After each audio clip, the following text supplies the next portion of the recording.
I'm just going to read out the protocols for today's meeting. Please only speak to when invited to by the chair. All participating members are to keep their cameras on during the proceedings unless they are having connection issues. If you wish to speak, please raise your hand and direct all communications via the chair. Please ensure officers remotely attending that your mics are muted when you're not speaking. If you're referring to a specific page or picture in the report, please refer to the page number. If you're having technical difficulties, please use the chat function in the Google Meet to alert the meeting. Please do not use the chat function to put formal questions to the committee or to make other comments. Any persistent destructive behaviour will result in removal from the meeting. Okay, with that passed, could we now elect a chair? I nominate Councillor Bell. I'll second that. Thank you. Thank you very much and welcome everyone to this afternoon's meeting. Just to go through the procedural stuff first, there are no apologies for absence. All three of us are present. Any declarations of interest to be made?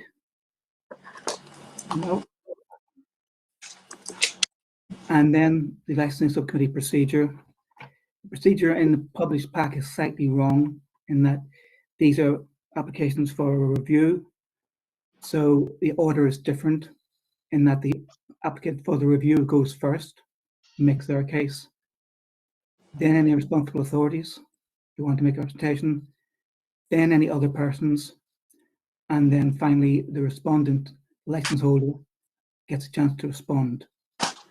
After those steps have gone through, we'll get to a discussion phase where it may be possible to put questions and points between the parties through myself.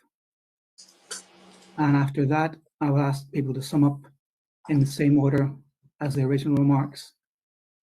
And then we will later on adjourn to make our decisions with respect to the two items we're dealing with today.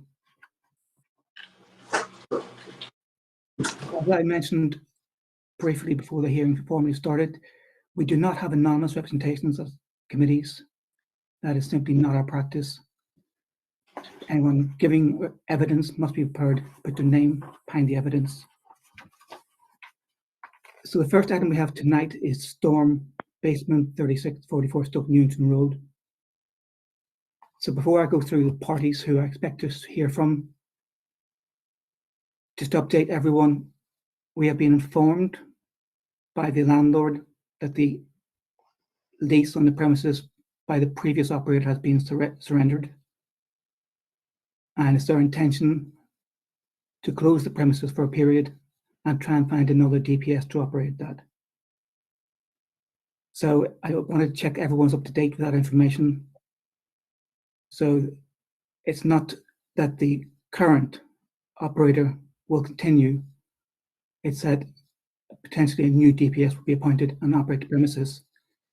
So people are free to make representations about what's happened in the past. But please bear in mind they only have limited use as their proposal to change the way it's operating going forward. If you could highlight to us changes you'd like to see, that would be very helpful.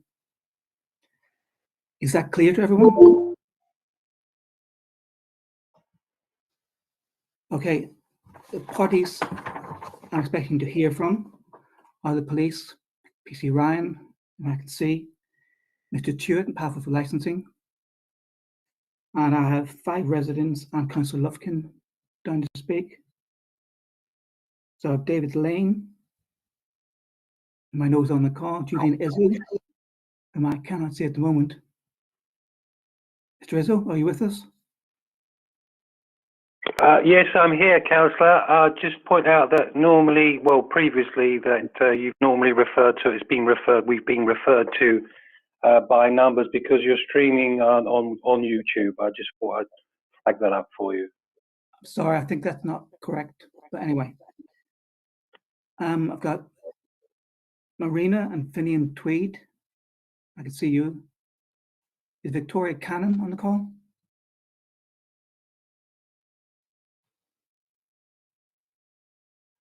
And finally, Councillor Lufkin. See you.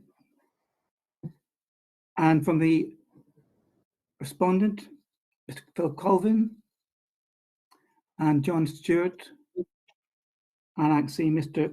Umit and Mehmet Morgula. Apologies, I'm mispronouncing that. Please correct me. Those are the parties I'm expecting to hear from for this hearing. So with Sorry, that, Chair, I'm worried we haven't introduced ourselves as councillors, or have I just forgotten we've done it? no, you were right to remind me, indeed. So I'm Councillor Peter Snell from Dalston Ward. Councillor Bouvier. Councillor Emma Pluvier from London Fields Ward. And the two officers who will be with us throughout are Jessica Feeney from Governance Services and Amanda North, our legal advisor. I can see a hand from Mr. Federer, but you're not down my list of people to speak.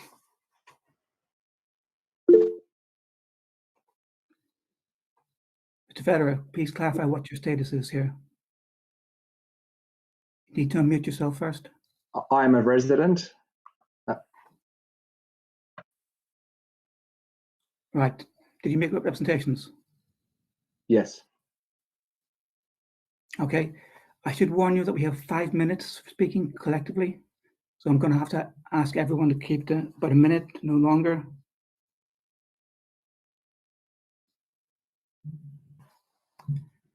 So with that, Suba, could you please introduce the case? Thank you, Chair. Licensing service are receipt of an application from the Metropolitan Police Authority for the review of a premises license under Section 51 of the Licensing Act 2003 for Storm, basement 36 to 44 Stock Newington Road, on the grounds of the prevention of crime and disorder, prevention of public nuisance and public safety. Representation remains from the licensing and from the other persons. We have received additional information from the applicant, the premises license holder, and from C4 other persons, which has been circulated. I have nothing else to add. Thank you, Chair. Thank you very much. PC Ryan, so over to you to make the case for the review. Thank you, Chair. My name's Kerry Ryan and I'm based at Stoke Newington Police Station. I'm a licensing officer for the licensing unit. Police have submitted an application to review the premises licence at Storm on Stoke Newington Road, as we've seen a continuous stream of violent ASB, drunkenness and disorder emanating from this venue. I've had many meetings with the operators. Despite this, we've seen no improvement and a total disregard for the promotion of the licensing objectives and a complete lack of action taken. My statement details the numerous incidents that police have dealt with. We've seen patrons injured, police officers assaulted, local residents cause nuisance, disturbance and distress through lack of sleep and noise, and local businesses close early to avoid their customers coming into contact with the patrons of Storm. Since the application for this review was submitted, police have heard from the leaseholder through their legal team and have now provided evidence that Mr. Yunus Raho has now surrendered the lease at the premises and will no longer be involved. We've also since received an application to transfer the premises licence, with the leaseholder now being the premises licence holder. Throughout this year, I've been in contact with the residents and the local councillor as they have described the trauma and distress that they've experienced with customers attending this premises, playing loud music in their cars, urinating and defecating in the street, and shouting at such levels that they have been prevented from getting a decent night's sleep. Police were regularly called or came across violent disorder in the streets where drunk patrons had armed themselves with bottles, were assaulting each other or spilling into the road in loud, aggressive confrontations.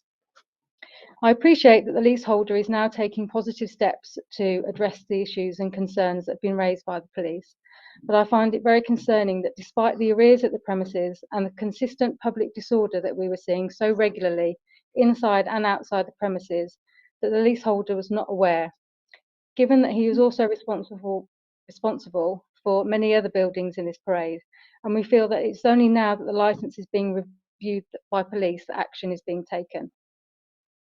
It is an unusual situation that we're faced with today, in the sense that the holder of the premises licence at the time the review was submitted is not here to answer any questions or is being held to account for his actions.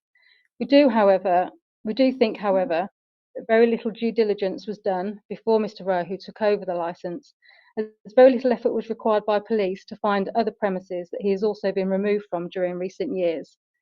I would ask why this hasn't been done. There's been a couple of prospective names put forward as new tenants of this premises by the leaseholder, Our concern here is that police are being asked to approve the next tenant, and that is something that we just wouldn't do. It's not up to any responsible authority to perform the due diligence and make a decision as to whether the next tenant is deemed suitable or not.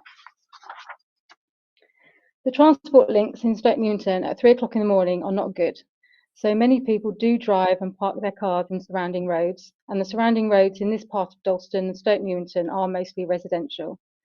Those that park in the main road often cause obstruction and make it difficult for other road users and emergency service vehicles. This has always been a problem in the years that I've seen this premises open and operating. The queues, the smoking areas, that inevitably end up being outside someone else's premises due to lack of space, and the dispersal onto what is often a quieter part of Dalston at that time of night are all problems that aren't going to go away. The decision to apply for a review of the premises licence is a last resort for police. All attempts to engage, advise and educate have been exhausted, and police have been left with no other option than to take this action. We understand that the licensee has now been removed. However, we are left with a late night venue with a history of issues front of house in a built up, largely residential area, with the uncertainty of who will be going in and what operation will be run there. We do not want to be in this position again. This is the first and only review of this licence that police intend to seek. The submissions from Mr. Moroglu include additional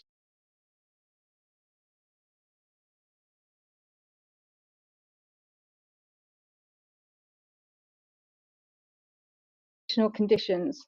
4 of those 6 conditions offered are based around a new operating manual. An operating manual, the contents of which have not been seen by police. It would be remiss of us to agree to any kind of condition that relates to a document that we have not seen. This premises is also within Dalston Special Policy Area, and we do think that a venue of this kind, with the late hours that it has, will continue to cause the police, the authorities and the residents problems, and police would be minded to look at the revocation of this licence with any new tenant seeking a new licence if that's the kind of operation that Mr. Moroglu would like to operate here. Thank you. Thank you. That's very clear, particularly your conclusion. Can I just check I heard correctly? You have seen proof that the lease has been surrendered? Yes. Okay. Colleagues, any questions to PC Ryan? Councillor Snell. Yes, sorry, Kerry. We've had a load of background papers in dribs and drabs, so it's easy to just ask you for clarification. So basically, we've got a freeholder and a leaseholder, and what I'm interested in is their contention that there were no problems with this proprietor until the latest operator took over. And I'm slightly surprised that if you were having all these problems with the person operating the venue, you hadn't actually been in touch proactively with the leaseholder or the freeholder. So first of all, have I understood it correctly, or are the leaseholder and the freeholder pretty much the same person? And have you at any time made an effort to contact them? The leaseholder was the premises licence holder who we've been dealing with up to this point. And it's the freeholder then, okay, thank you, got that. Okay, you can happy? If so, I'll move on to Stuart. Councillor Snell, are you happy? Yeah? Sorry, Mr. Chair, please. Yeah, thank you, Chair. I'll keep it brief because I've got a lot to get through. But my representation is at Appendix E1. So I made the representation on the grounds of all 4 licensing objectives. As we've heard, it's an application from the Met Police, and as PC Ryan has set out, it seeks the revocation of the premises licence following consistent management failings, violence, disorder and antisocial behaviour. I stated in the representation that the licensing service were also receipt of numerous complaints, and as a result, we undertook some visits, and I met with residents on the 2nd of September, and then undertook some observation myself on the 5th of September, which was a Saturday night into Sunday morning. I set out what I saw during that visit to the site.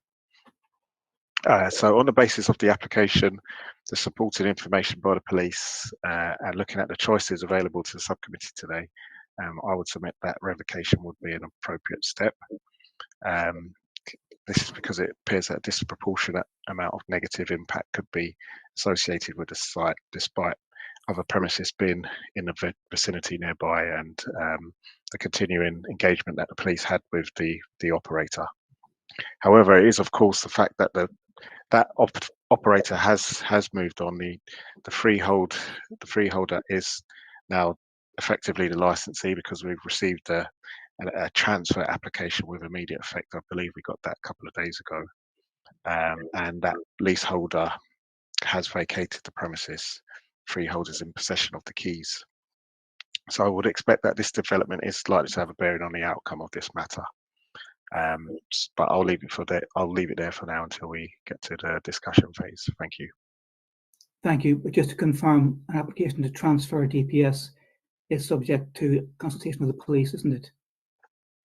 It is consultation with the police and the Home Office. We've got an application to transfer the premises license, not an application to vary the license to specify DPS. So it's to transfer the premises license. Right, but that has not been approved yet.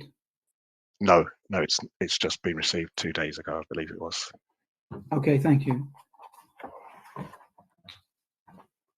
And we have had written representation from Environmental Protection. However, they're not intending to speak to us today, but they're in our pack. Okay, so as I said, residents, if you could try and keep to a minute or so, please. I know there's a lot to raise, but if you could try, and I will stop anyone who goes on for far too long, but otherwise I'll try and facilitate debate. Mr. Lane. Hello, can you hear me? Yes, we can. Great.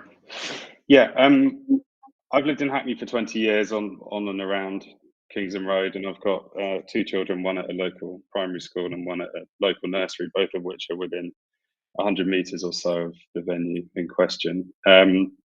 You know, I should say first that I've always enjoyed the nightlife of Dalston, and it's one of the reasons that I live here. There are fantastic venues around that we've enjoyed and still enjoy.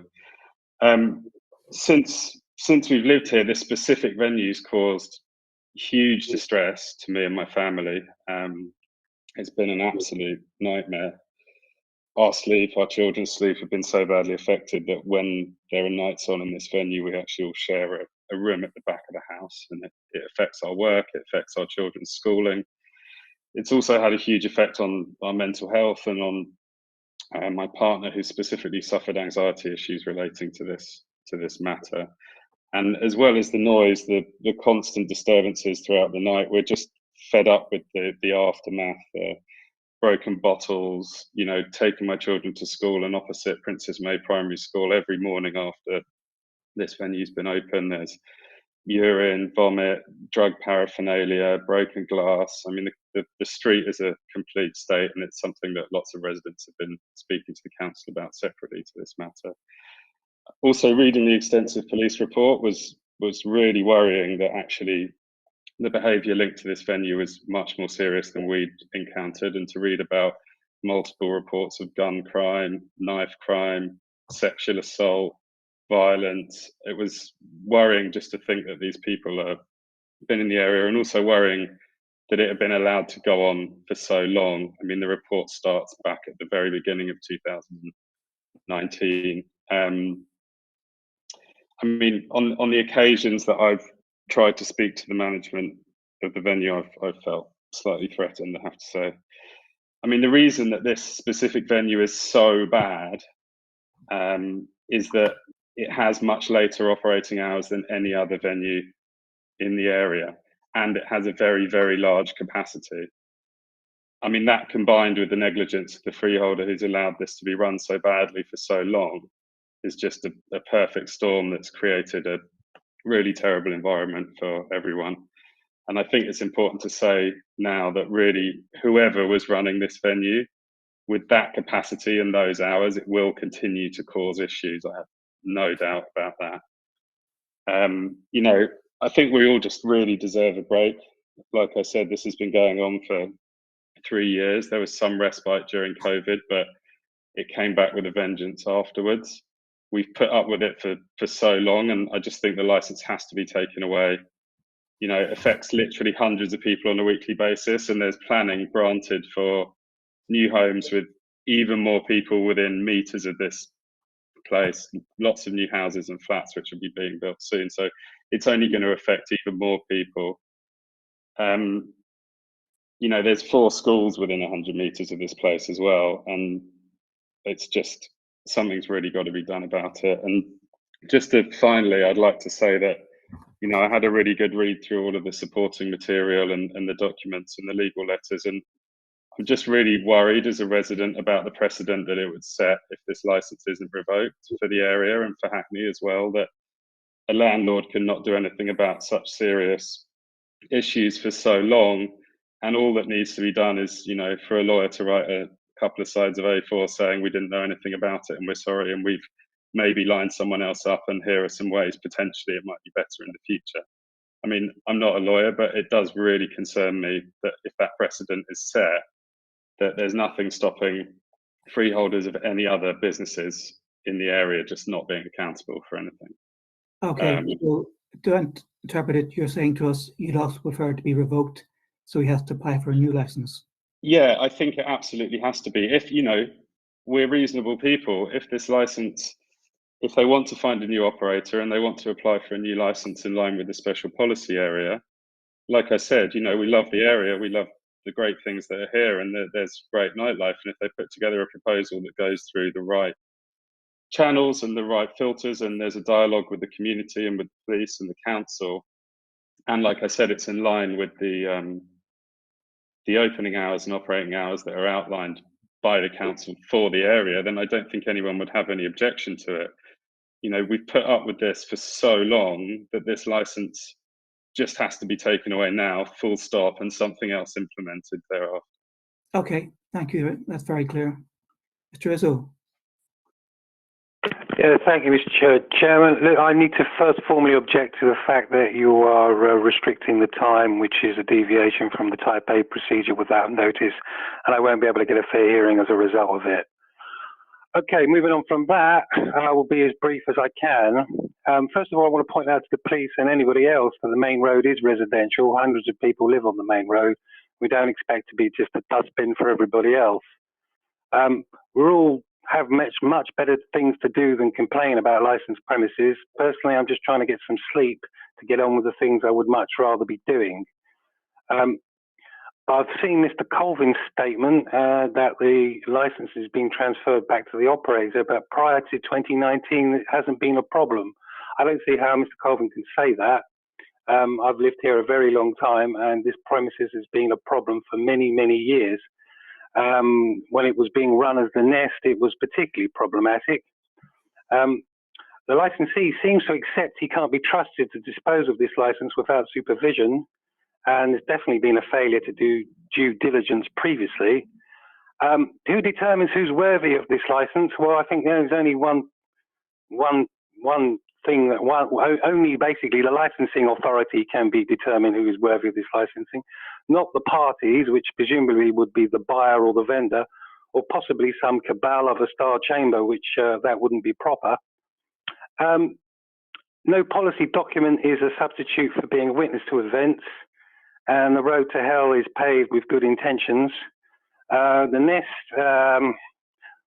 my written representations were all about what was pre-pandemic, and the Nest, I mean, a particularly problem I had here was the fact of the dispersals, which were really obvious on a Thursday night, a Friday morning at 3 a.m.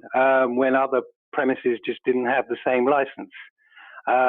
Problems with crowd control. I don't accept the current licensee, the one that's just been transferred, has promoted the licensing objectives.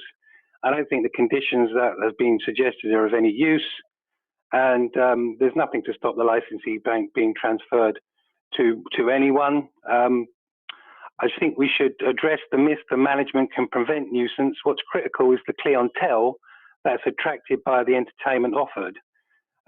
If you have a license like this with the terms of the license as they are, then you're going to draw a crowd which is going to produce these kind of problems for residents, which are very serious, and this needs to be dealt with. I would suggest revocation, but I would suggest anything that ameliorates this problem and rids it for good, so it's not going to be a problem in the future. Thanks. Thank you very much. Mr. Tweed, you're next. You're muted, Mr. Tweed.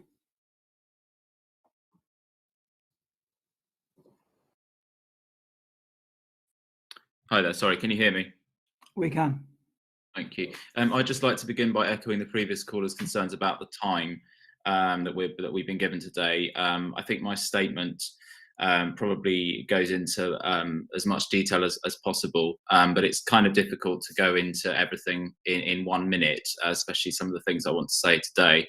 I'd like to echo a lot of the previous caller and also David Lane's comments about all of the main issues concerning Storm, which are the horrendous noise, the violence, the sexual assaults, the gun crime issues that have come out in the report.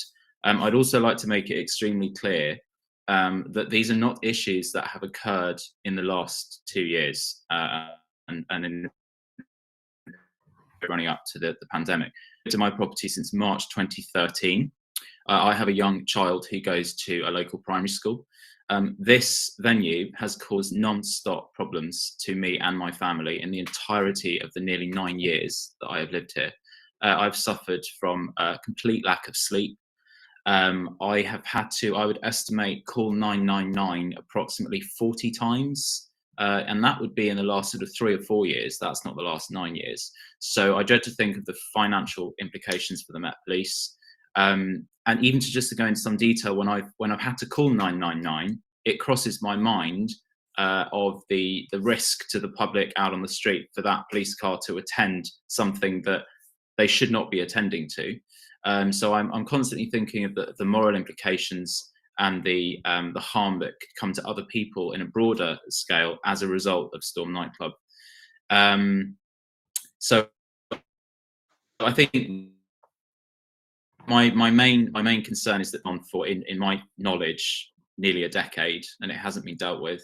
I would support a full revoke of the license. I don't see in any capacity how the representation made by the landlord and by default the operator of potentially changing the hours is going to make any difference. What this venue has attracted over the last 9 years on my road and what I've witnessed is truly horrendous, and I just don't think that we should have to put up with this any longer. Thank you for listening.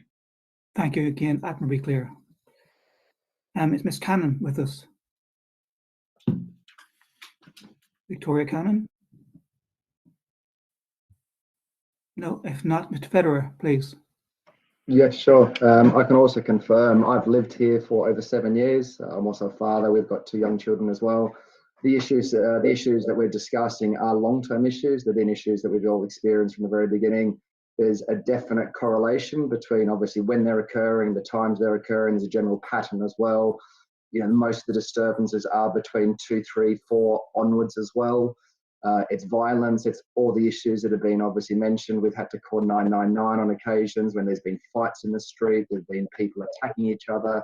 On top of that, you get the people driving in, people parking directly outside your house, normally groups of 4 or 5 individuals. They're clearly intoxicated, they're going back to the club, back to their vehicles, back to the club. It's an issue that's been going on for a long time. I once, many years ago, I did confront very politely some individuals. I was told to F off by the group of individuals outside the car.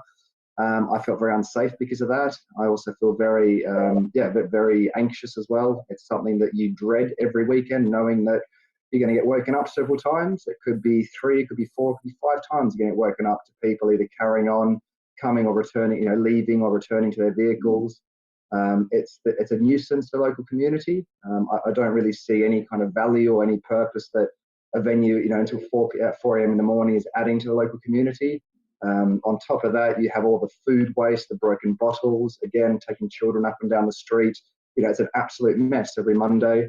And it's just something that has to stop. You know, we all put up with it for many years. I firmly don't believe it adds any value to the local community in terms of having a venue till 4 o'clock. And, you know, it'd be great if things could stop and we could all kind of resume a normal life.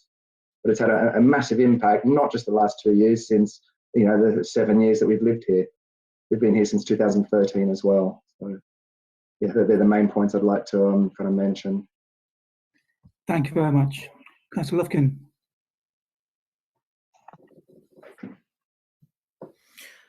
Thank you, Chair. I mean, you've heard from the residents that I represent. I mean, it's just been a nightmare. This has been the worst case that I've ever seen. And I've been on the licensing committee, and I represent an area which has a lot of licensed premises. To my mind, as PC Ryan said, the owner has been negligent. You know, they've been dragged finally to a licensing hearing, and then finally put some possibly amended conditions in. I'm afraid I just don't think that's good enough. I think what needs to be a complete revocation. If then the owner of the premises thinks that they can get a responsible operator that meets the needs of nightlife in Hackney, well, then they can bring that case to a new licensing application. But right now, I do feel that the residents deserve a complete revocation of what has happened. I mean, I don't see many signs of contrition, to be perfectly honest with you. You know, I've not. The problem has been it's the very large venue. It has a 4 a.m. license. You've heard the problems precede the existing operator. So I'm not convinced that just sort of that getting a new operator and a new operating plan, which we haven't really seen yet either, would solve the problem. It also gives a bad reputation to licensing premises in Hackney. You know, we want to have a good, responsible operators in our premises, in premises that operate in Hackney. And this just sets a terrible precedent for that. You know, if you've got somebody who can behave like this, and then finally when they're dragged to a licensing, saying, oh, well, I'll give it up for 3 months and then I'll just start again. Well, that's just, to my mind, that's just kind of massive get out clause. What needs to happen is it needs to be revoked, break. Then if the owner suddenly finds out that they can actually operate, they've got a responsible operator that can take it over, then that case can be considered on its merits then. But the first thing to do when you've got an operator like this, to my mind, is just to revoke the licence. Thanks very much. Thank you again, admirably clear. Councillor Pluvier, any questions to any of the residents? Councillor Snell, any questions tonight? No, they've made their points very clearly. Thank you. Okay. Suba. Sorry, Chair. I can see another resident in this call, which is C11. So I'm not sure whether they would like to speak.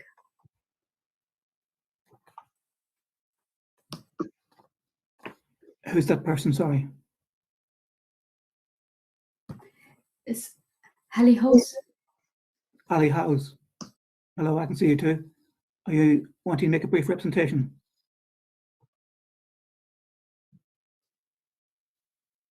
Mr. and Mrs. Howells, do you want to make a brief representation? No? Sorry, I can't see them listed on the other persons we provide with in advance. So did they make? I assume Suba wouldn't be intervening unless they were on the list of people. C11. Presentations. Yes, C11. Thank you. I can see the person on my screen, but they're not responding, so I don't know what else to do than move on. Okay. So, Mr. Colvin, a lot to respond to. You have about 10 minutes. Oh, thanks. I thought I had 5, but I'll still try and do it as quickly as I can. Can I just check you've got my... The other parties go on a bit longer than normal. So well, thank you very much. It's kind of you, but I'm not going to try your patience.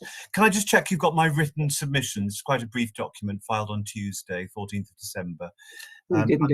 I'm very grateful. I'm going to take this quickly. I've heard quite a lot of new stuff this afternoon. The first thing I want to say is sorry.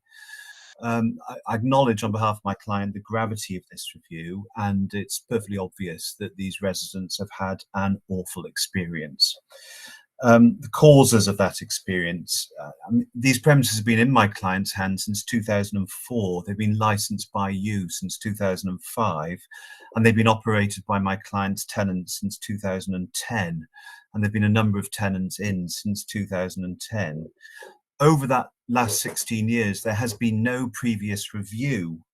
And if I might also add that my client hasn't had contact with any authorities who've said that the premises are being mismanaged and that residents are suffering. What did change, and what seems to have precipitated this, that in September 2019, the tenant Maun Events Limited became the tenant on assignment.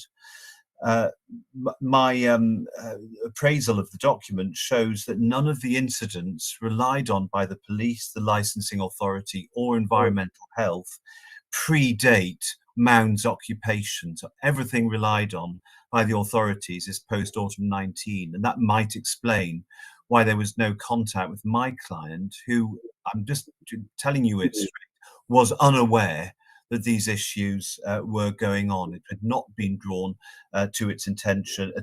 It did not know. But if you read the review papers, nearly all of it is directed at the behaviour of Maun Events, the style of their operation, the people they attract, and so forth. I've heard the residents say it's been longer standing than that, but I just have to tell it from my client's perspective. My client was not aware. Response: the moment it became aware, it in fact acted. The review application was put in. This is the first review these premises have suffered, and it took immediate steps to resolve the situation. It engaged lawyers, it removed the tenant, it accepted a surrender of the lease, it put in place a transfer of the license, so it is now the licensee.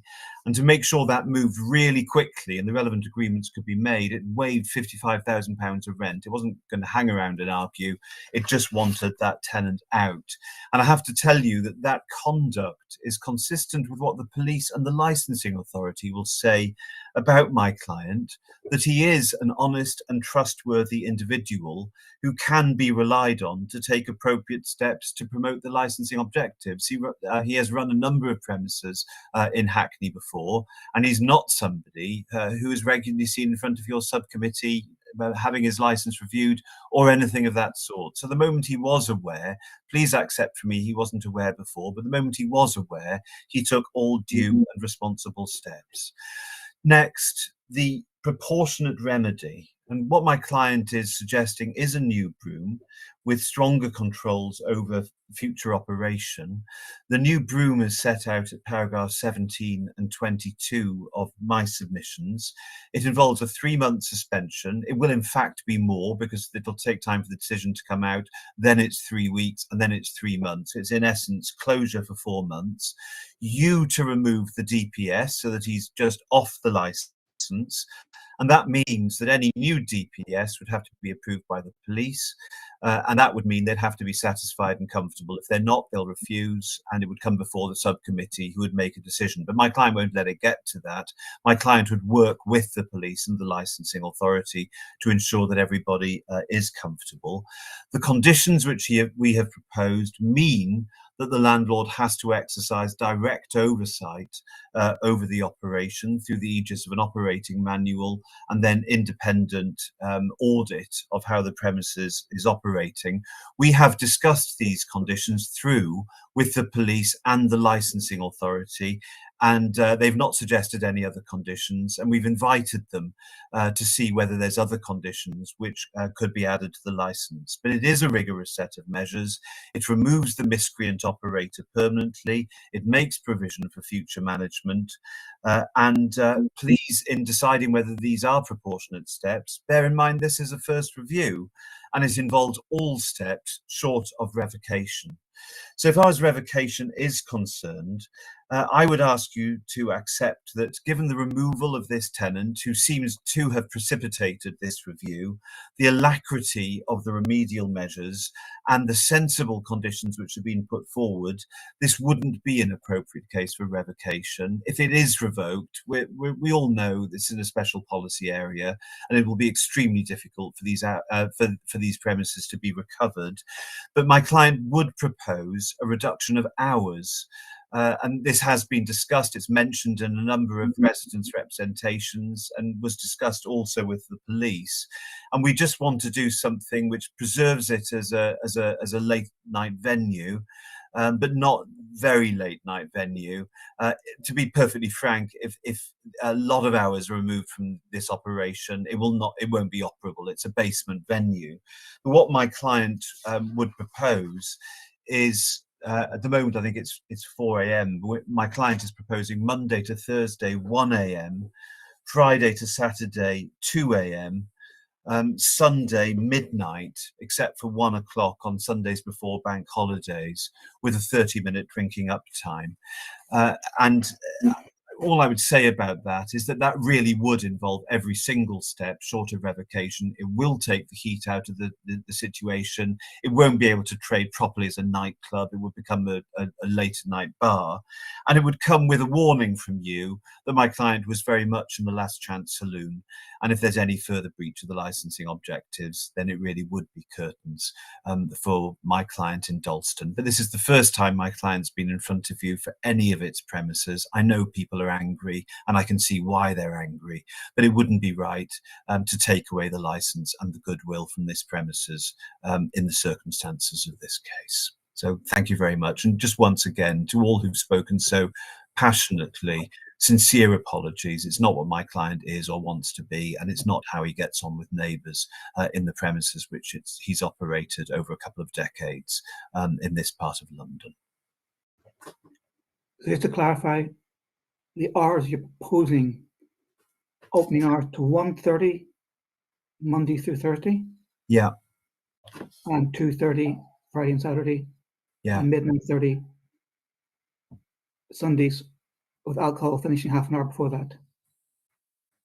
So it would be, yes, Sunday, generally midnight alcohol, 12:30 closure on Sundays, except for Sundays before bank holidays, when we'd just suggest an extra hour. But all of this is subject to your consideration, obviously. No, we wouldn't add that condition about bank holidays. We don't. Then I certainly would. Anymore. Okay. Is that something you've stopped doing? Is it just out of interest? That you just don't do that? We don't do it haven't done it for years. Okay. And the police normally object if we consider it.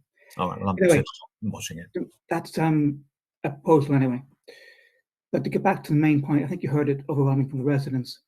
If your client's saying now, claiming he did not know what was going on, then he should have known what was going on if he'd been a decent landlord. Yeah, I mean, I've heard this said before. You assess the tenant before they go in.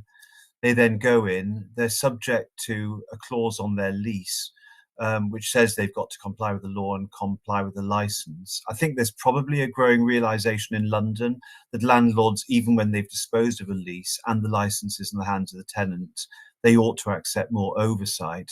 I have to say, from my experience across the 33 boroughs, not a lot of landlords do. But what we're proposing in respect of this license is that they absolutely should and must, so that there's a double lock of the authorities overseeing the operation and my client also overseeing the operation. My client has appointed surveyors who are trying to find a good and acceptable tenant for these premises. My client has proposed one who I think will be well known to the subcommittee, who's been probably pretty well instrumental in quite a lot of the social responsibility developments within Hackney. We've seen a level of objection to that from one resident local to one of his premises. Okay, just to be clear, we're not discussing that transfer tonight. We're not at all, because absolutely you're not. But the point I'm trying to make is that what my client is trying to do is to go the extra mile in finding an acceptable tenant in the future and ensuring then that there is full and proper oversight of the tenant by the landlord in view of what has happened in this case. Okay, just to clarify, we'll move into the discussion phase. But first, Councillor Pluvier, do you have any questions to Mr. Colvin? Councillor Snell, do you have any direct questions? Nothing that can't be covered in discussions. Okay, so we're in the discussion phase. I think we've heard what people have said, and it's been very clear that the responsible authorities, the police and the residents, prefer revocation so that Mr. Moglu as to start with a new application and justify that rather than continue with this. The offer to amend the hours down is interesting, but I'm not sure it really satisfies anyone's core objections to this. Mr. Chairman, could I say something? I'm going to take Councillor Snell first, and then Councillor. Sorry, Councillor, I'm on the phone. Apologies. Any questions or points? I suppose it's taken me slightly by surprise, this reduced hours, in that it would seem this is a very, as the residents have said, a very generous licence compared with others nearby, and the sort of licence that we would give these days for a new applicant if we gave it for a new applicant. The point about reapplying, if there's existing premises, if you're replacing existing premises on the within the SPA, you've got a reasonable chance that will be given a fair hearing. But quite honestly, on this committee, if we'd been told about those potentially reduced hours in advance and it had been passed on to the police, we'd have, we'd have been able to give some thought to it. So I'm feeling a bit ambushed at this stage. That's all the comment that I would make. I would have been more favourably disposed if we had been given some time to think about it, and perhaps do comparisons with nearby premises. But I mean, David has provided us with some useful list of nearby premises, which have been very helpful. So that's the only comment I would make, Chair. Councillor Bouvier, do you have any questions or comments?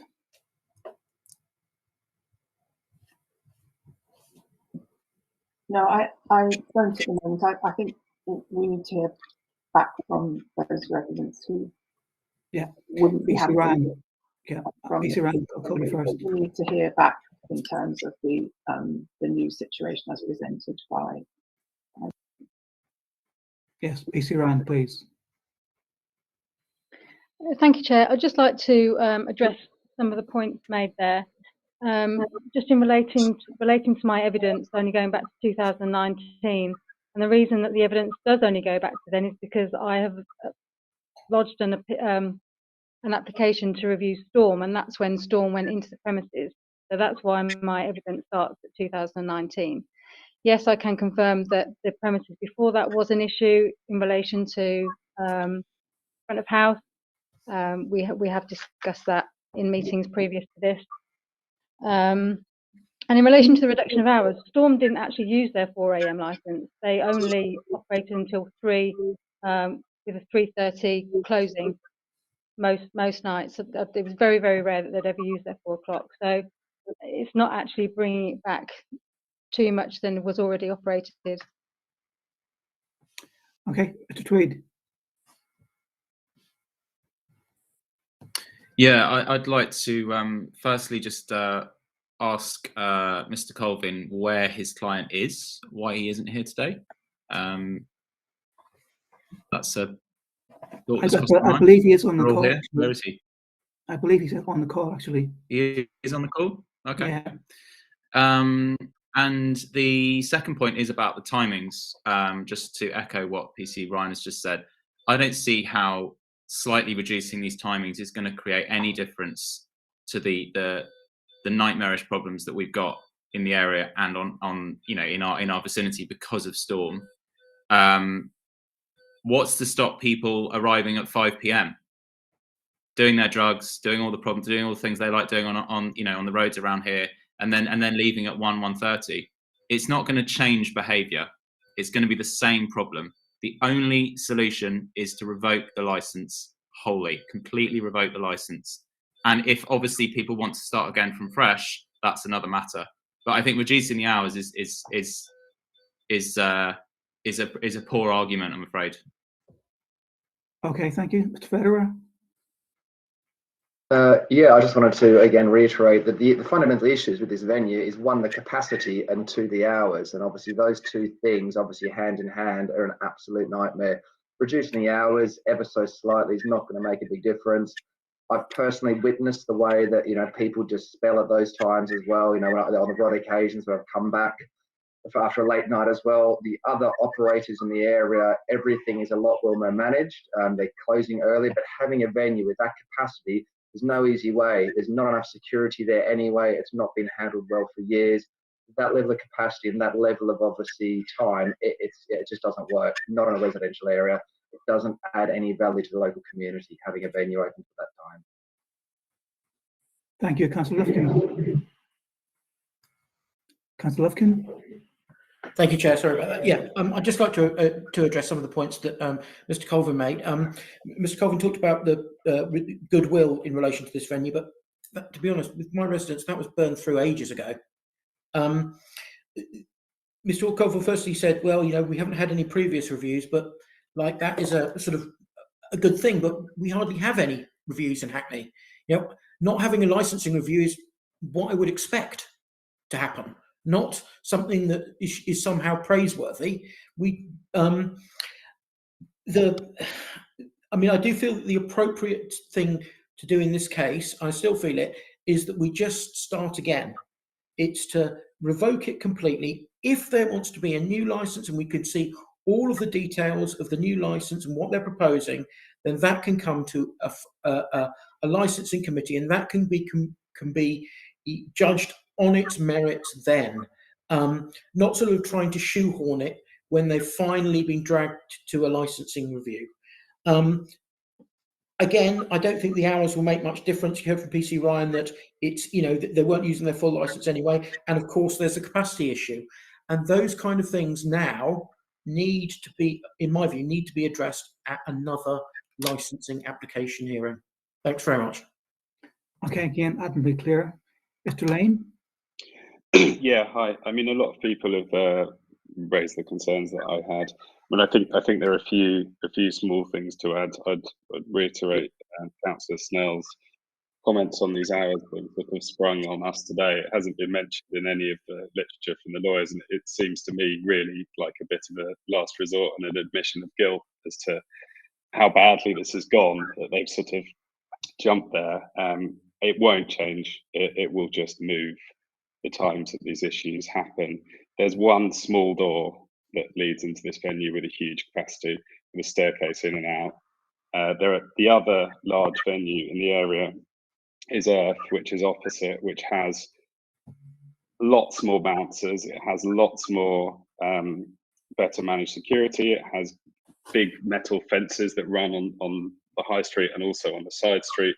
And even there, I believe there are problems too, you know, as that's coming up in another hearing later. But, you know, it's just, there's so many things wrong. And really, just to reiterate what everyone else has said, it's been going on for so long. I'm afraid, I'm not sure of the sort of legal underlining of this, but to simply say you weren't aware of it after 3 years, when, you know, you read those reports and there was 2 separate incidents of gun crime in the beginning of 2019.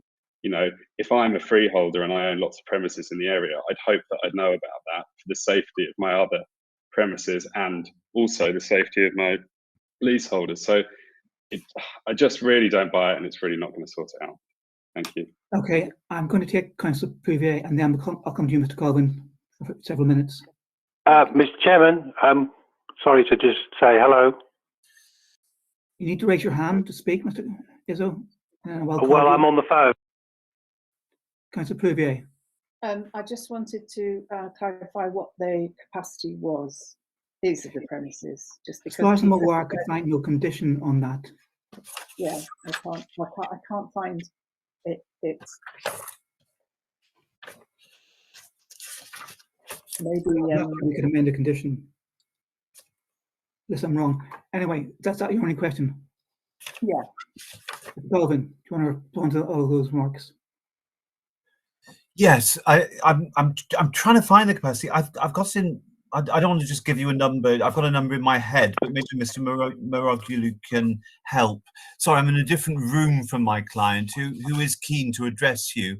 Can he just have a minute to address you? Would that be all right? Yeah, Mr. Chairman, I've got to point out I'm on the phone. I can't raise a hand, can I? I will call you again, Mr. Izzo, then once we've heard from the applicant. Yes, I think it's only fair to give him a minute to respond to all of those. Thank you. So, Mr. Maroglu.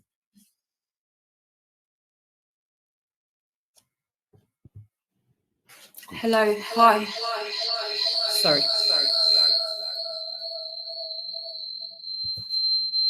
I'm guessing you may have two laptops open there. If you Yeah. have, then one of them's got to go on mute. Sorry. Is this better now? That's better. Yeah. Well, first of all, both me and my brother would like to give you our sincere apologies for both local residents and the authorities because of the distress and the harm of the previous tenant, which was caused and which we was not aware of, and we do apologise for that. We intend to ensure that these issues are not repeated again. Therefore, we have taken appropriate actions as landlords and proposed a number of steps, which has been summarised by Philip.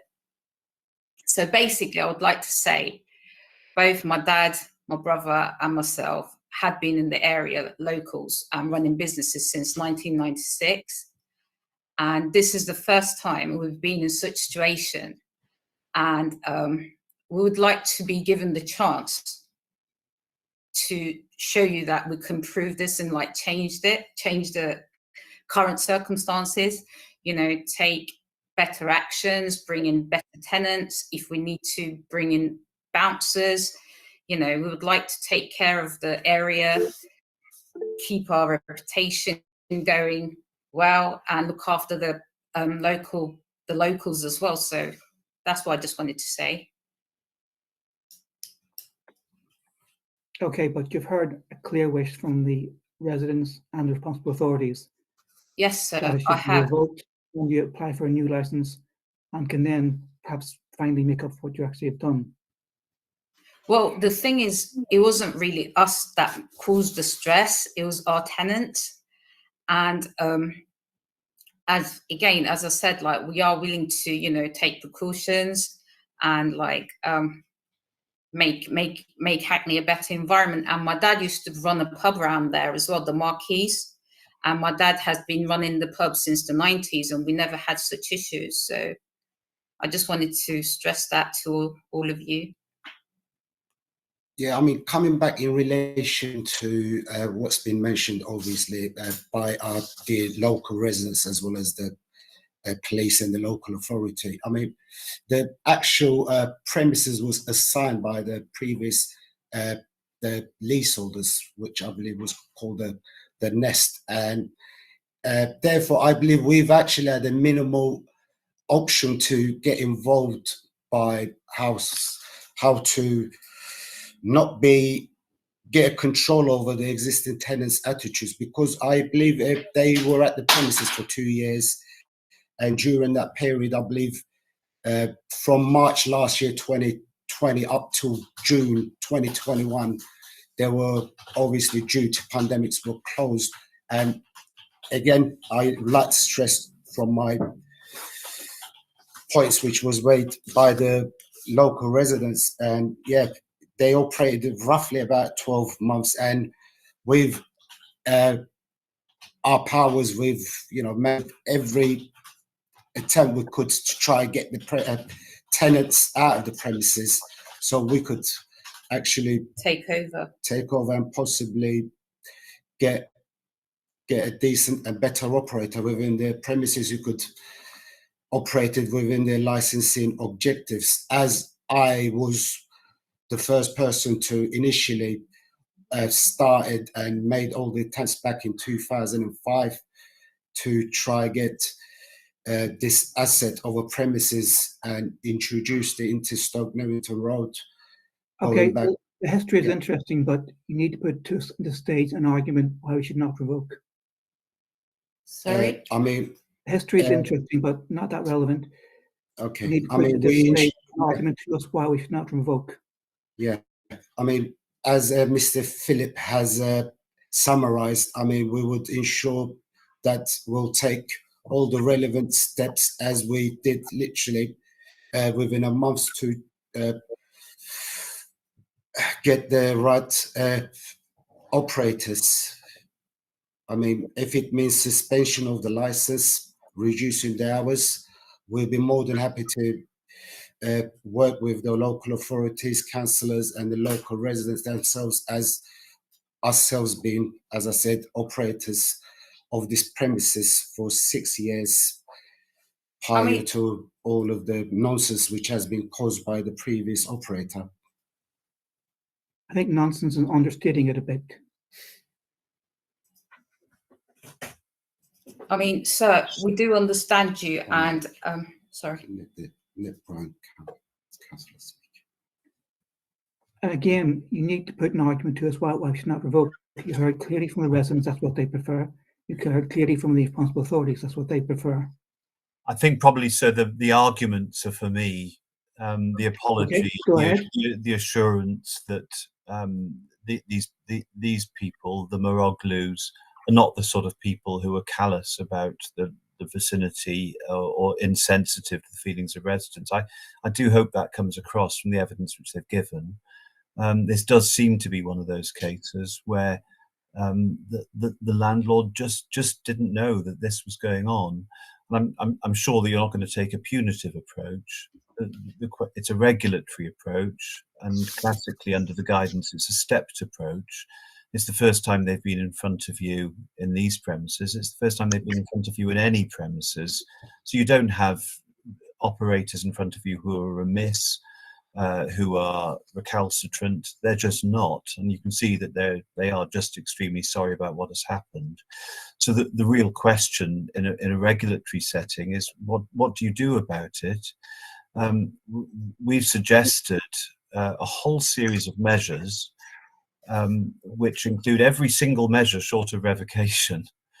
And for a first review, that's quite an extreme set of measures for people who aren't themselves to blame, weren't themselves committing these harms to the licensing objectives, and who, for whatever reason, were not aware of those harms. It's been said, well, they've finally taken measures, or they've been dragged to this review, and that really is completely unfair. They haven't been dragged at all. As soon as they found out about the review, they addressed, as the guidance says they should, the cause of the concern. And the cause of the concern was that the tenants, and we've seen statements about how the tenant was elsewhere. We've seen statements from the tenant's door supervision company about what appalling tenants they are.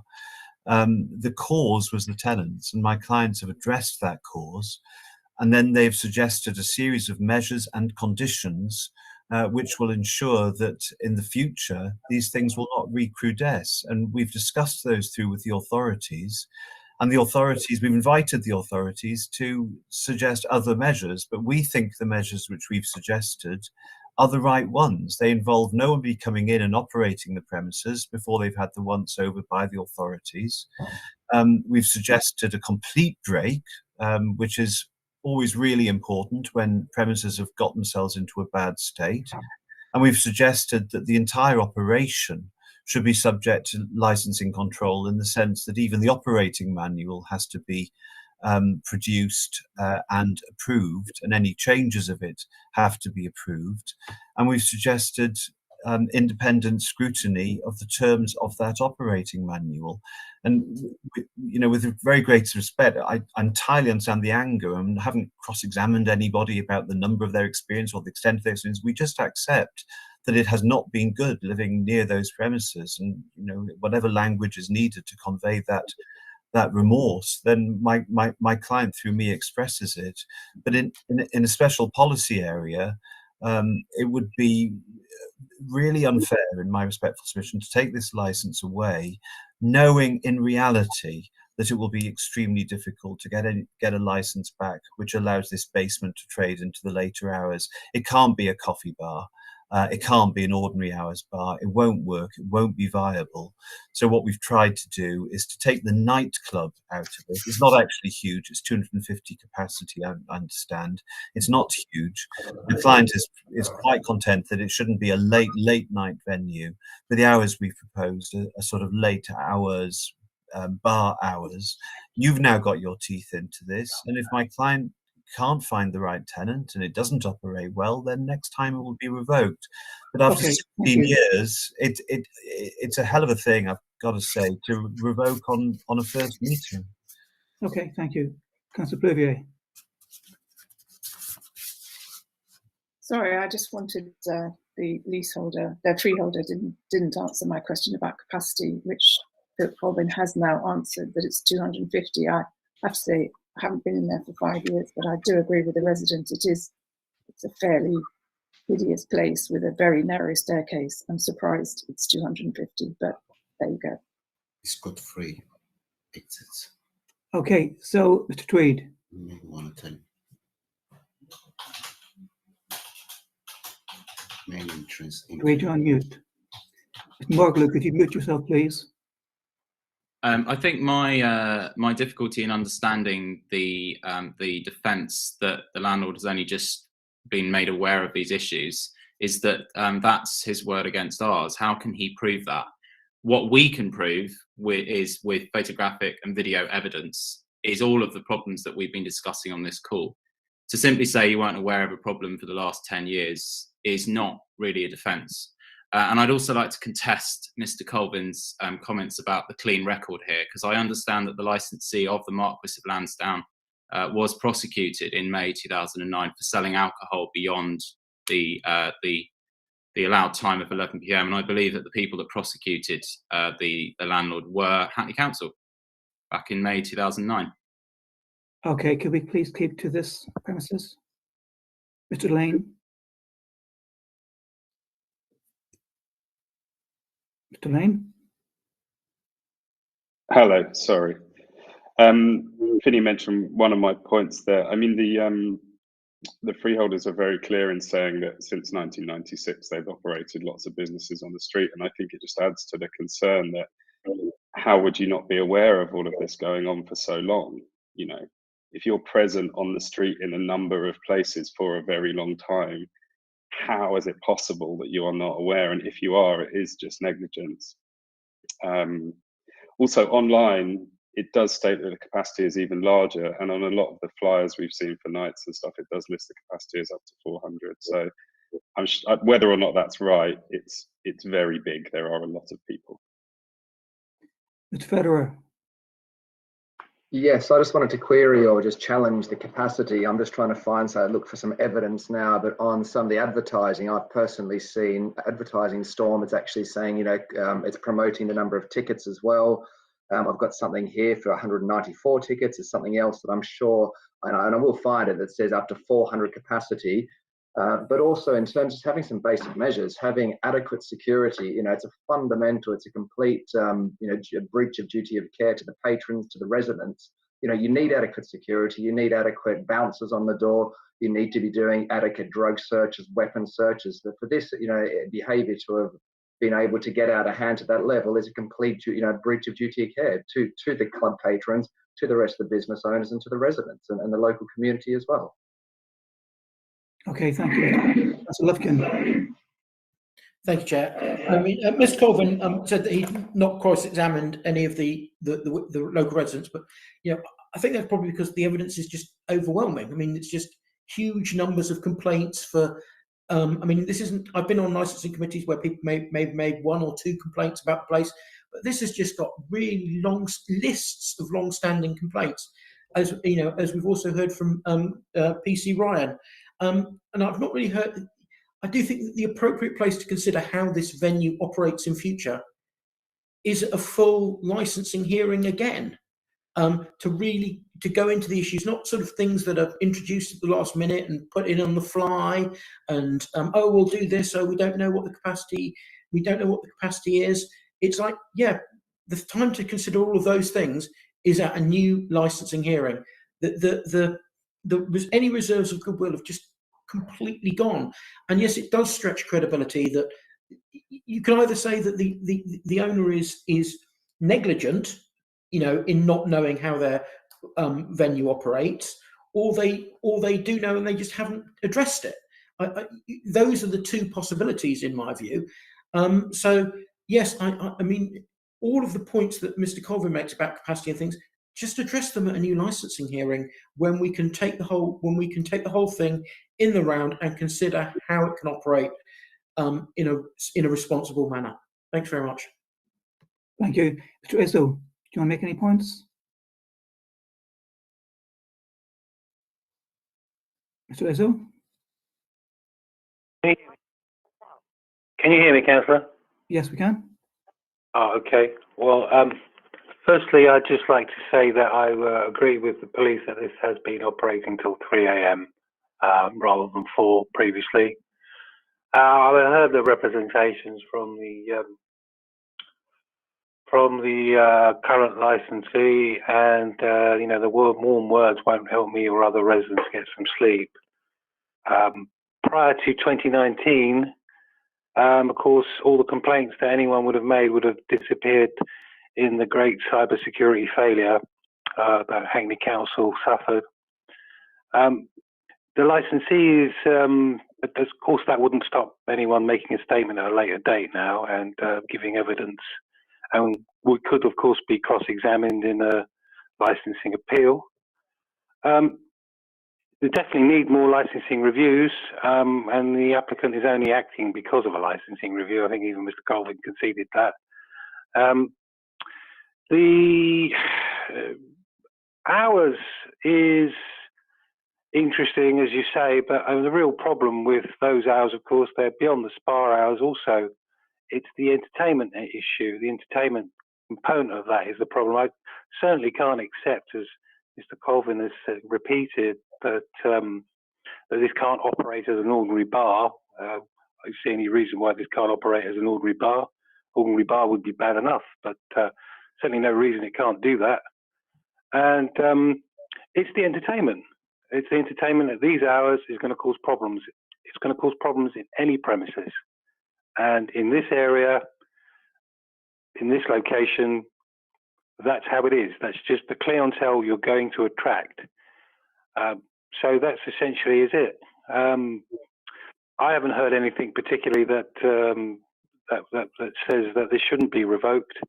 I think the offer is a poor one considering the alternative for the licensee. I'll just leave it at that. Thank you very much. Mr. Colvin, give you another opportunity to respond.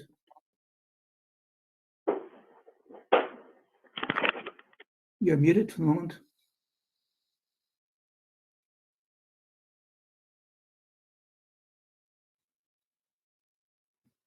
So sorry. Can I just check which part of the hearing we've reached? Are you inviting submissions at this point, or are we still discussing? Still discussion. Okay. So I'm about to move towards conclusions in a minute. Okay. I mean, all I want to say about this is that there's a sort of supposition that my client has sat there, you know, aware of what's going on and decided to do nothing about it until a review has taken place, and that's a really sad way to characterize somebody who's run businesses in Hackney for an awful lot of years. It's not a criminal trial. No one's put their hand on their Bible. But when somebody comes along and says to you, we truly didn't know, we're sorry, and as soon as we did know, we took action, I hope that they can be treated humanely and with a little bit of credibility. And that's not to diminish the anger and upset which has been caused, but it hasn't been caused directly by my client. And it would be sad if my client was tarred with the brush of somebody who was clearly not running the premises as it ought to have been. And just to clarify, if we were minded to vary conditions, your client would accept a capacity condition of 250.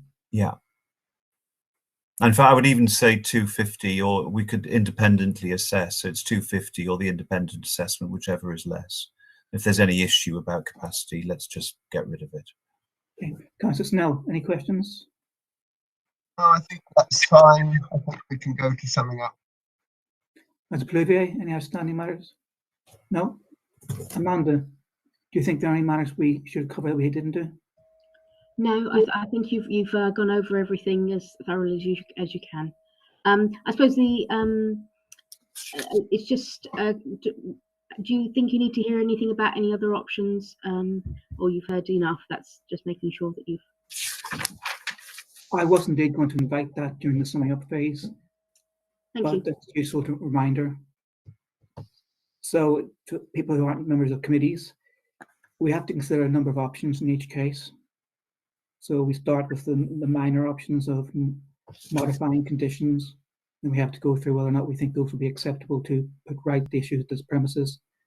And we go on to other options, including removing the DPS And then we get the final option, which we only use if the others don't seem to actually adequately address the problem, which is revocation. So as a committee, we always go through all those different stages and decide which one we think is appropriate in each case. We base that on the evidence.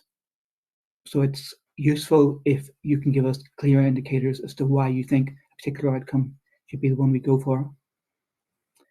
And so I would start, as I say, in the same order as before with the police. PC Ryan, do you want to either give us your summing up remarks and tell us what you'd like us to do? Yes, thank you, Chair. I'll keep it short. I've heard the term first review said more than once during this hearing, but there actually shouldn't be any reviews. We shouldn't be at a subcommittee for a review hearing, and we don't want to be in this position again. We don't want residents to have continued disturbed nights. We don't want to see customers, staff, members of the public, or my colleagues in the situation that we've seen here. Police are here to ensure the promotion of the licensing objectives, with our main function being the prevention of crime and disorder, the emphasis here being on the word prevention. This review process is a last resort and a final opportunity for us as responsible authorities to remedy this situation. And we feel that having considered all our options, that revocation is the best in this case. Thank you very much. Any questions from colleagues? No? Then Mr. Tuitt. Thank you, Chair. Well, we have heard an offer of reduced hours, which I do think that's something that would be welcome. Those hours proposed do or would bring the licence into line with surrounding premises. So I think that is something that's positive.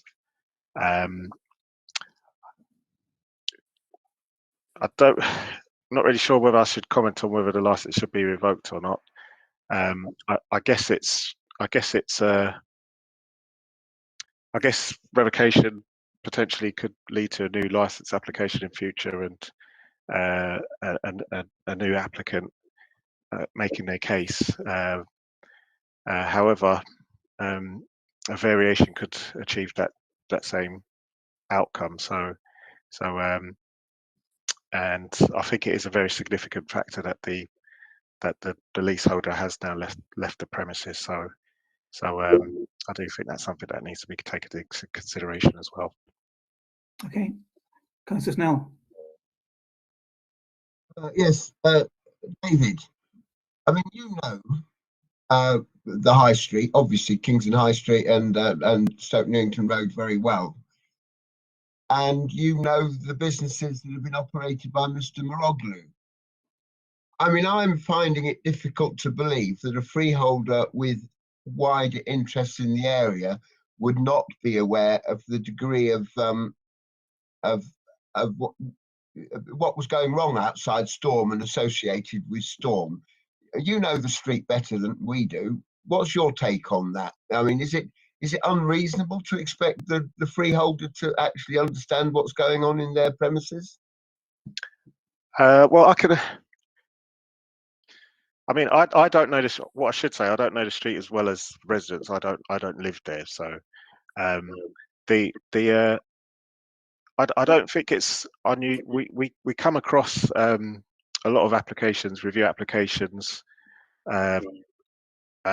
you know, and the freeholder might not be aware of what's been going on. There's actually provision in the legislation for a freeholder to be notified of interest in changes to the register for that purpose. So I don't think it's unreasonable for the freeholder to not be aware, and for it to be an unusual situation where the freeholder isn't aware of the situation. I'm thinking of a very recent review application we had for a premises that we dealt with last month. We had a similar situation. The freeholder wasn't aware of issues and tried to participate in review proceedings and wasn't able to. Thank you. Okay, I'm going to call on some more people. Just a reminder, you cannot introduce a new issue at this stage. But again, if you give us an indication what you'd like us to do as a decision, that would be extremely useful. Mr. Lane. Sorry, I didn't have my hand up. I think we made our position really clear and been through everything. I think the license has to be revoked, and if, like Councillor Lufkin put forward really clearly, I think if they're serious about running this properly, then they can take the time to put together a proper proposal and bring it to a hearing and let that be looked at. Sorry if it wasn't clear, but I'm asking everyone to make summing up remarks. So I'll be going through everyone who spoke. Right. Mr. Izzo, next. Mr. Izzo? Okay, appears to have temporarily dropped out of the call. Mr. Tweed. Thanks. Yeah, just going back to, I'm not raising a new issue, going back to the issue about the landlord not being aware of the issues here, especially since, as stated by his QC, he's been owning properties in Hackney since 1996. And obviously we know about the prosecution for the breach of hours on the Marquis of Lansdowne in 2009. If you are in an area for 25 years, I cannot understand how you would not be remotely aware of these issues. And in summarising, the licence has to be fully revoked. Thank you. Thank you. And Councillor Lufkin. Thank you, Chair. Yeah, I mean, I'm first of all just to say that the hours that are offered are really not very different to the existing hours. You know, 2:30 as opposed to 3 o'clock, which is what's been operating now. I mean, that's just not much of a change. The place to explore these kind of issues is at a full licensing hearing where we can just address all of the a full new licensing hearing where we just address all of these issues thoroughly, bearing in mind what has happened and the distress and criminality, frankly, that has been going on up until now. So yes, nothing has made me change my opinion that a full revocation, and then if the owner wants to try and bring in another operator, that is considered on its merits at that time. Thanks very much. Thank you, Mr. Federer. Yeah, I agree, and my advice is that the license has to be revoked. I think I've stated my reasons, the experience, as I said, all the issues we've faced for many years, and that would be my advice and my suggestion, to revoke the license. You know, revoke it, and then start with a clean slate, and let's actually see what happens. Okay, Mr. Izzo, we're back with this. Can you hear me, Councillor? We can. Please sum up. Okay, well, I just want to say that Mr. Chewett said that the offer of premises hours is in line with surrounding premises, but not with these entertainments. They're not. So I wish you to bear that in mind. If this was an ordinary bar, it should just have spa hours. I don't think it should have any more than that. And I would agree. Otherwise, it should be revoked. And I think having these entertainments at the hours suggested is a recipe for continued nuisance, and that should be prevented. Thank you very much. Mr. Colvin, do you want to respond? Thank you. Obviously, you've heard some very strong views expressed, and we've expressed the opposite view. When you come to decide what the fair course is, I would ask you to pay really close attention to what Mr. Chewett put to you, which, when he said it, struck me as being very fair and balanced and wise. There is merit in what my client is saying. How you balance it out, obviously, is a matter for the subcommittee, but you're not obliged to reach for revocation just because you're asked to. When you come to make that decision, you as an experienced committee will obviously bear in mind that the purpose of this regime is not punitive. It is to try and secure promotion of the licensing objectives in the future. And in doing so, there is nothing wrong with taking a stepped approach, and all the guidance says that a stepped approach is the appropriate approach. So I don't make any apology for repeatedly saying to you that this is the first time these premises have been before you on review. That is something which all committees and courts take into account when they're considering the appropriate disposal. The notion of first review comes up in paragraph 11.27 and 11.28 of national guidance, where the Secretary of State is giving you guidance as to the kind of cases in which it is appropriate to revoke even on first review. And this is not one of those cases. So this isn't some mad concept which we've dreamt up. It's how regulation is done in this country. The real test is in paragraph 11.20 of the guidance, which asks you to identify the cause of the concern and then to address the remedy to that cause, always taking a no more than proportionate approach. In this case, from looking at all the responsible authorities' work, it's quite clear that the biggest issues turned up when this particular tenant came in September of 2019. And ask you just to go over all the papers and pick that out for yourself. You'll see that that is the position.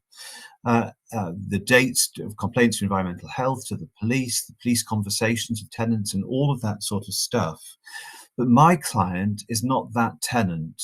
My client is an operator whose bona fides is not attacked by those who advise you and those who have experience of regulation in your borough.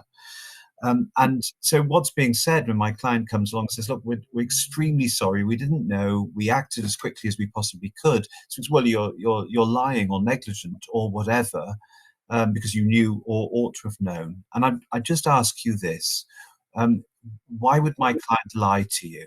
It's a very big judgment to make about a business which has been a ratepayer and a licensee in your borough for decades, that they've just come along and lied to you. Like, please accept what they've said. You can level due criticism that perhaps they ought to have known more. Mr. Tuart has explained to you that landlords tend not to. You can put in place conditions that make sure that that will not happen again.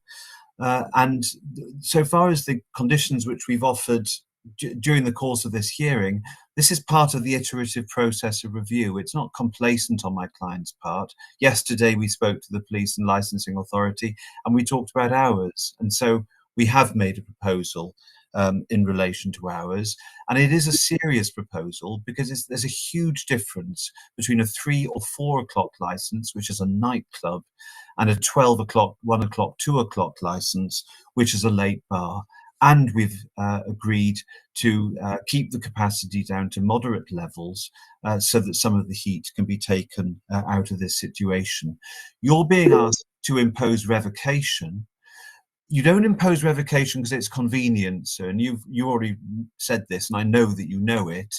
You impose it because every other step is not sufficient. And in this case, we've offered every other step. We're in the hands of a good operator that has acted. And I would strongly submit to you that it wouldn't be right to ignore all of those steps and to proceed from not taking action all the way to revocation in one fell swoop. It would be unfair, unjust, and disproportionate. So I'd invite you, please, not to take that step. Okay, thank you. Councillor Snell, any final clarifications? Thank you. I mean, I think we have to properly consider culpability of the owner. I can imagine what the police are going to say is that the reason we've only seen evidence is because of what their original application was for. But one thing I'm not completely clear about is Mr. Moroglu suggested that in some way the operator, the leaseholder you've just got rid of, was somehow sort of brought in there by the Nest management, and in fact that they didn't have a hand. Have I understood that correctly? Somehow they inherited an operator rather than actually appointing that operator themselves. Can you just develop that argument a bit? I don't know if it helps you, to be honest, but let's hear the argument. Yeah, I think what happens is, I mean, my client is the freeholder. There is a lease, and the lease is assignable from hand to hand. And so there's a limited control which the landlord has. I understand that some due diligence was done. I don't know the full history of the operator who went in, but I think that's what my client was trying to say. This wasn't a clean lease to this particular operator, but it was an assignment from a tenant with a right to assign from hand to hand. And so that's how it came about. So what we've tried to do through the license is ensure that that couldn't happen, because there would be an operating manual for the premises, and the licensee would have to abide by that operating manual on pain of breach of license and review. So we've tried to bring that under control. Thank you. Councillor Plouvier. Thank you, Chair. Sorry, Mr. Colvin, you just indicated perhaps that the 250 capacity was an offered.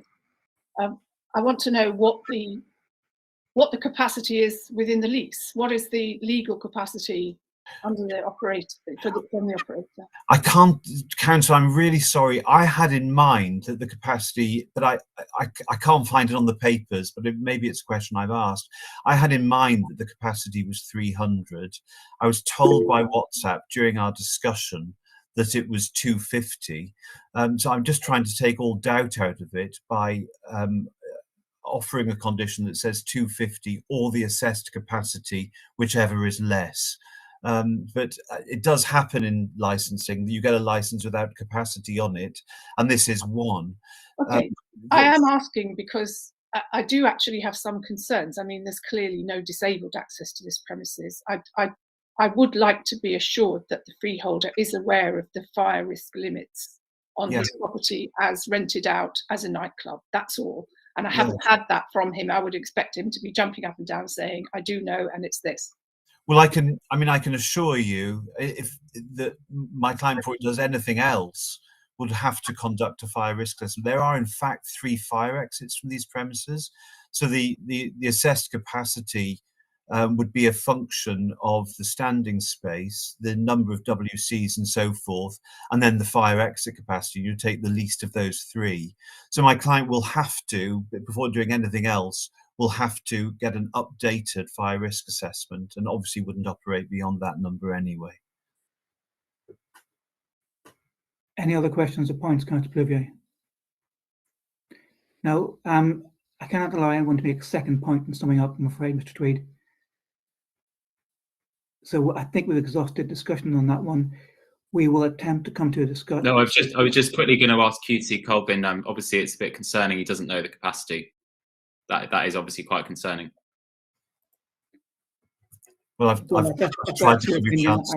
I'll see if I can find anything more for you, but I've tried to give you the answer what my client's understanding is of the capacity there. But my client hasn't actually itself operated the premises as the operator for 11 years. Okay, so what we will try and do is come to a decision this afternoon. If you need to know it early tomorrow, you can contact the licensing service and they'll give you a brief summary of the decision. We will attempt to give a final written version within about 5 days. You realise this will be over the holidays, so it might be slightly longer than usual. Councillor Snell? Earlier, didn't we? Sorry about that. Thank you. We didn't hear that, I'm afraid. I said I was getting confused. I thought we hadn't heard from Kerry. We did hear from Kerry, so sorry about that. Okay, and so we have another item to hear after this one. So thank you all for attending and for making such great and concise contributions today. I'm going to adjourn the committee until 3:45. If members and the applicants for the next item could come back at that stage. Thank you, everyone. Thank you. Thank you very much.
No problem. Councillor Bell, do we not need to say that it's going to be exempt so that people know that this part of the meeting is no longer going to be live streamed? Yes, if it's not too late to do that. No, it's not too late. We're likely for the next item to move into a confidential part of the meeting at the request of the police service, and therefore we are turning off the live streaming to the public. Okay, stop the live streaming, please. Thanks.